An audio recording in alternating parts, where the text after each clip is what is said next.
काशी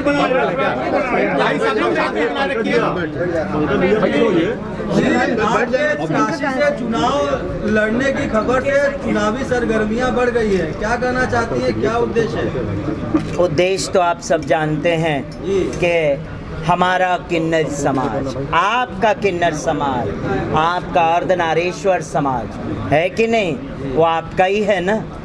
हम आपके हैं कि नहीं हैं, बताइए मुझे। हम सब आपके हैं।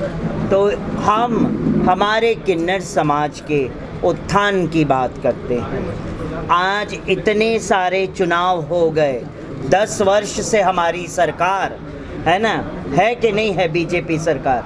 10 वर्ष हुआ कि नहीं हुआ?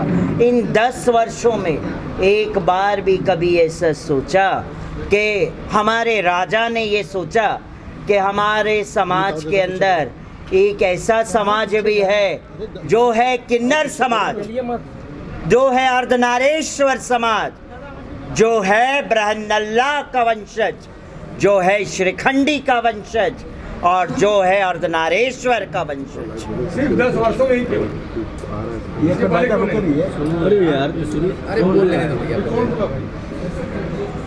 इससे पहले का भी मैं बोल चुकी हूँ और वो सारी वीडियोस हैं। इससे पहले की भी सरकारों ने कभी नहीं सोचा और ये 10 वर्ष बीते हैं। आज अगर मैं अखिल भारतीय हिंदू महासभा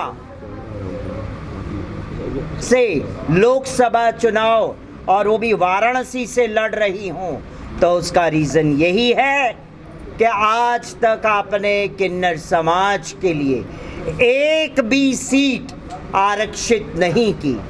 तो मुझे बताएं बीजेपी सरकार कि आपने आज तक क्यों नहीं किन्नर समाज के लिए एक भी सीट आरक्षित की है? अगर बातें किया प्रियंका गांधी के खिलाफ और एक भी सीट आरक्षित नहीं की, इसीलिए आज अखिल भारतीय हिंदू महासभा स्वामी चक्रपाणी जी ने अपने द्वार खोल दिए। हिंदू महासभा ने अपने घर के द्वार किन्नर समाज के लिए खोले हैं कि आइए हम आपको प्रत्याशी घोषित करते हैं और आप आइए, चुनावी मैदान में उतरिए और अपने हक की बात समाज के सामने रखिए।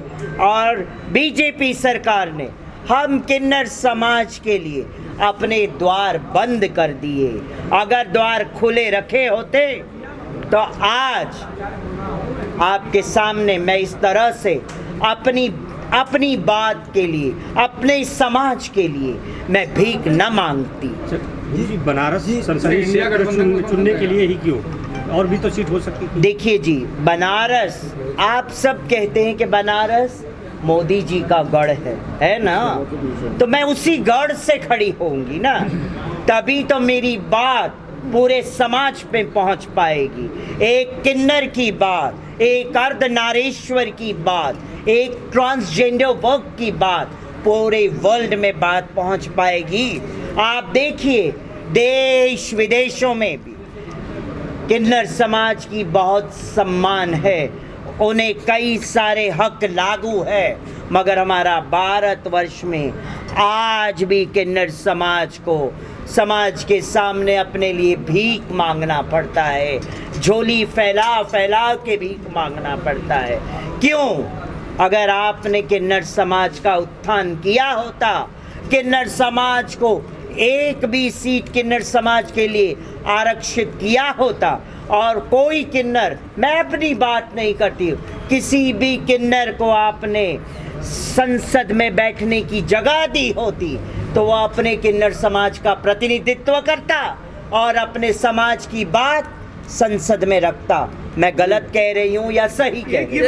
किन्नर महासभा की, किन्नर समाज की ओर से क्या राहुल गांधी वायनाड सीट से लड़ रहे हैं, वहाँ लड़ना चाहिए था? आपको लगता है एक वहाँ से भी किन्नर समाज के प्रत्याशी को लड़ना चाहिए था, एक अमेठी से भी लड़ना चाहिए था, एक रायबरेली से भी लड़ना चाहिए था? क्या आपको लगता है कि वहाँ से भी लड़ना चाहिए ताकि सब दलों को ये बात पहुँचे?